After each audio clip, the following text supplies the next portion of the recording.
20 हम लोग समझते हैं।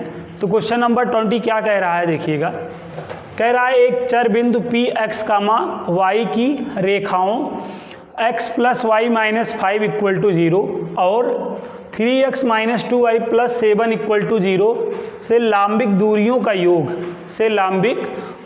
का योग सदैव क्या रहे 10 रहे। तो दर्शाइए कि सो दैट करिए कि P अनिवार्य रूप से एक रेखा पर गमन करता है। ठीक है, P जो है आपका एक स्ट्रेट लाइन पर क्या करता है, गमन करता है। दैट मीन्स विजिट करता है, आपको ये बात सो दैट करना है। ओके, तो पहले आपको जो लाइनें गिवन है उन पे विचार करिए। जो लाइनें हैं हमारे पास, यहाँ पे हमारे पास क्या लाइनें हैं देखिएगा, x plus Y minus 5 equal to 0 और क्या है हमारे पास line 3x minus 2y plus 7 equal to 0। हमारे पास ये दो लाइन है कि नहीं। अब इन लाइनों को पहले आप फर्स्ट ऑफ ऑल ये कंसीडर करिए ये कि ये लाइनें कैसी हैं, ये लाइनें कैसी हैं कि इंटरसेक्टिंग हैं कि पैरेलल हैं कि कोइंसिडेंट लाइन्स हैं। तो लाइन तीन तरह की हो सकती हैं, दो लाइनें तीन तरह की हो सकती हैं, पैरेलल हो सकती हैं, इंटरसेक्टिंग हो सकती हैं और कोइंसिडेंट लाइनें हो सकती हैं, समांतर रेखाएं हो सकती हैं, संपाती रेखाएं हो सकती है और एक दूसरे को प्रतिच्छेद कर सकती हैं।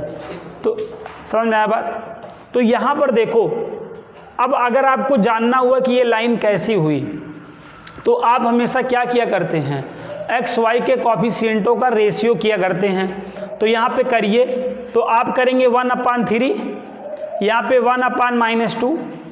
तो एक्स वाई का कॉफिशिएंट सेम आ रहा है, एक्स वाई के कॉफिशिएंट का रेशियो सेम आ रहा है नहीं। अगर आता होता तो पैरेलल हो जाता, और अगर तीनों का कॉफिशिएंट सेम आता होता, एक्स वाई और कांस्टेंट तीनों के कॉफिशिएंट का रेशियो अगर इक्वल आता होता तो आपका कोइंसिडेंट लाइंस हो जाती, संपाती रेखाएं। लेकिन यहाँ पे तीनों में से कोई का भी कॉफिशिएंट का रेशियो इक्वल नहीं है। तो इसका मतलब ये दोनों लाइनें कैसी लाइनें हैं, प्रतिच्छेदित लाइनें हैं, इंटरसेक्टिंग लाइनें हैं। इस तरीके की लाइनें हैं कि नहीं बताओ। एक को L1 कह दो और एक को L2 बोल दो। ठीक है, तो जो L1 लाइन है x प्लस वाई माइनस क्या है 5 इक्वल टू 0 और जो L2 वाली लाइन है, देखो L2 वाली लाइन का equation 3x minus 2y plus 7 equal to क्या है 0। बताओ। तो इन दिए गए इन दो रेखाओं के समीकरण से हमने ये चित्र बना लिया, आपको समझ में आया। अब एक बार क्वेश्चन को फिर से रीड करिए, और क्वेश्चन क्या कह रहा है, यदि एक चर बिंदु पी एक्स कामा वाई, यदि एक चर बिंदु पी एक्स कामा वाई की रेखाओं, इन रेखाओं से एक चर बिंदु पी एक्स कामा वाई से लांबिक दूरियों का योग आपको क्या दिया है, सदैव 10 रहता है, तब आपको बताना है कि जो P है अनिवार्य रूप से एक लाइन पर लाइज करेगा, एक लाइन पर विजिट करेगा। समझ गए। तो अब यहाँ पे बात समझो, P आपका यहाँ कहीं होगा, बात समझो, P आपका यहाँ कहीं होगा ना।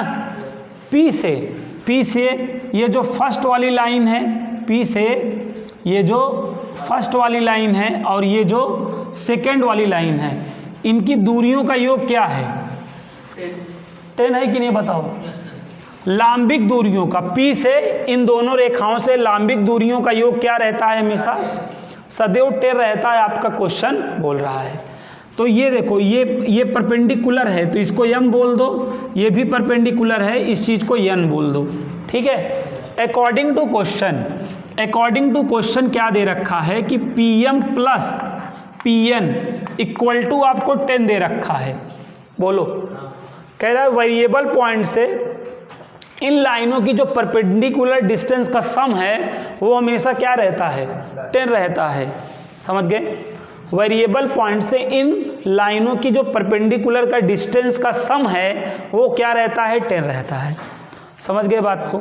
अब यहाँ पे ध्यान दो, अब यहाँ पे आप Pm कैसे निकालोगे, Pm वाले फार्मूले से, Pn कैसे निकालोगे, Pm वाले फार्मूले से। ठीक है, ये पॉइंट है और ये लाइन है। पॉइंट और लाइन हो आपके पास तो distance of a point from a line वाला आप कॉन्सेप्ट लगाते हो।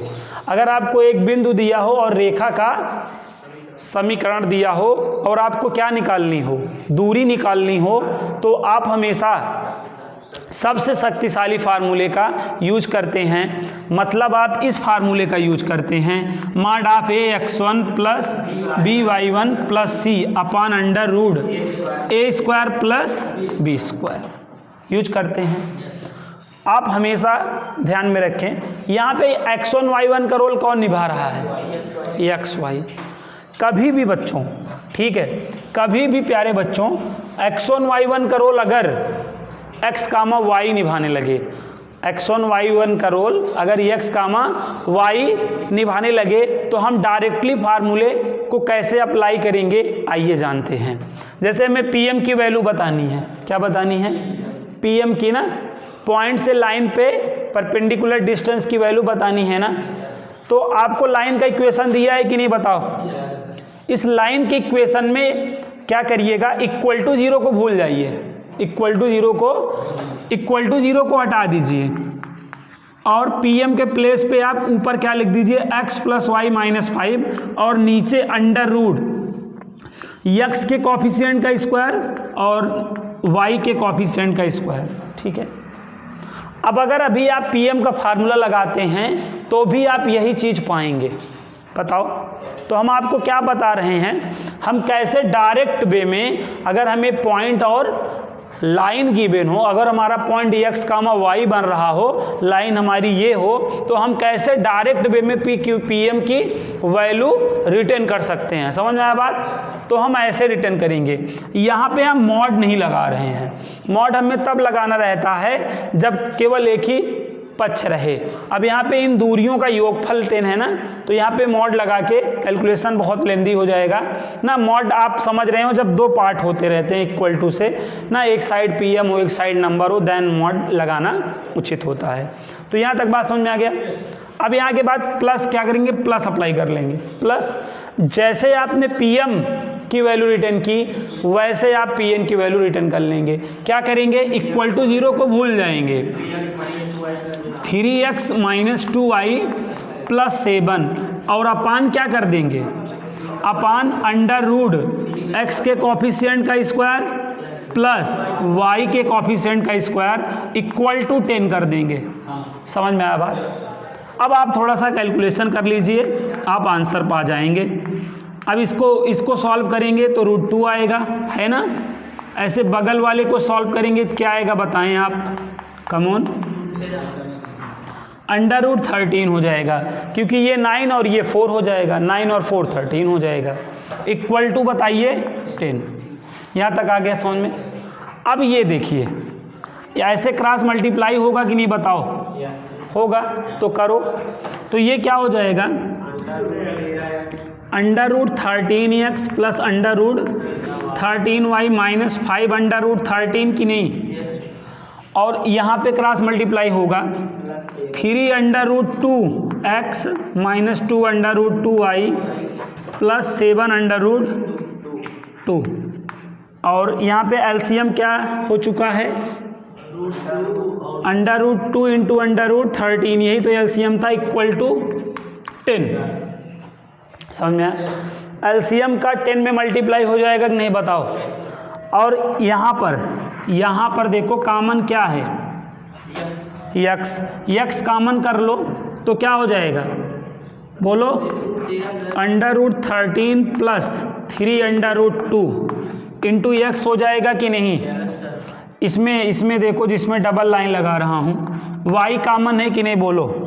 y कॉमन ले लोगे, under root 13 minus 2 under root 2 into Y, okay, और ये आपका साथ हो जाएगा कांस्टेंट वाला,